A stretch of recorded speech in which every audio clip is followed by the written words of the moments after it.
গান শোনার ক্ষেত্রে যে মাধ্যমটা সেটাই রেডিও ছিল, এলপি রেকর্ডের গ্রামোফোন। ১৯৪৪ সালে নবাব অ্যান্ড কোং নামে এক বাদ্যযন্ত্রের দোকানে গিয়েছিলেন সঙ্গীতপ্রেমী নবাব আলী। কালের পরিক্রমায় তা আজ পরিণত হয়েছে সঙ্গীতের জাদুঘরে। ময়মনসিংহ শহরের বড়বাজার এলাকায় অবস্থিত এই সংগ্রহশালার নাম এশিয়ান মিউজিক মিউজিয়াম। দুর্লভ এমন জাদুঘর চালু করার প্রশংসা মিলছে। সেই সঙ্গে বড়বাজার এলাকায় বাণিজ্যিকভাবে নবাব অ্যান্ড কোং নামের বাদ্যযন্ত্রের দোকানটিও পরিচালনা করছেন নবাব আলীর নাতি রেজাউল করিম আসলাম। এই সংগ্রহগুলি সাধারণত শুরুর দিকে খুব কম ছিল সংখ্যায়। তো সংগ্রহ করতে গিয়ে মাঠে নামতে হয়, বিভিন্ন জায়গায় যাইতে হয়, বিভিন্ন মানুষের কাছে জানতে হয় যে কার কাছে কী আছে। এবং কিছু আছে যে অনেকে জানার পরেও এই অনেক বাদ্যযন্ত্র নিজে থেকে উপহার দেয় বা বলে যেটা আপনার কাছে থাকুক, আপনি সংগ্রহ করেন। এরকম অনেক বাদ্যযন্ত্র একসাথে হওয়ার পরে অনেক মানুষই এগুলো দেখতে চায়, দোকানে এসেও দেখতে চায় বা এমনিতে দেখতে চায়।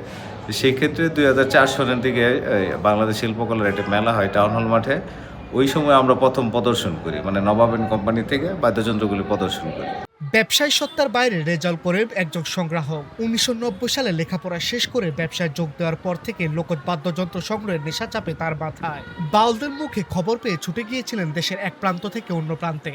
কখনো রান্নাঘর, আবার কখনো গোয়ালঘর থেকে উদ্ধার করেছেন হারিয়ে যাওয়া অমূল্য সম্পদ।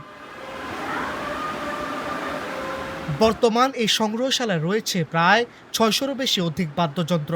এর মধ্যে সবচেয়ে নজর কাড়া হলো ৩০০ বছরের পুরনো একটি নারিন্দা, যা পাওয়া গেছে কুড়িগ্রামের রহমান ফকিরের কাছ থেকে। এছাড়া লালমনিরহাটের গুণধর বাবুর কাছ থেকে পাওয়া ৩০০ বছরের পুরনো সারিন্দা সহ রয়েছে ১৫০ থেকে ২৫০ বছরের প্রাচীন সব লোকজ যন্ত্র।